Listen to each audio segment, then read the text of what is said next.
Can bad posture impact pelvic floor strength?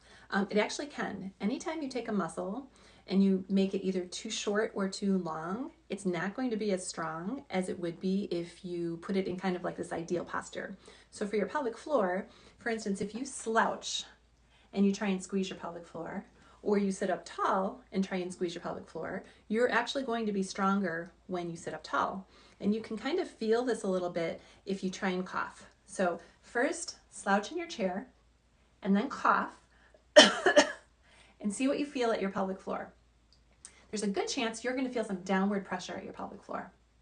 But then if you sit forward and don't do anything else different, just sit up forward and tall and put your pelvis, it puts your pelvis in a more neutral position, and then cough, you most likely are going to feel less downward pressure.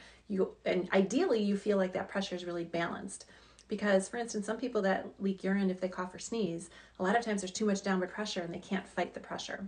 So by just changing their posture, they sometimes will leak less because they get more support from their pelvic floor muscles because they're in a more ideal position. They're not too tight and they're not too much on slack.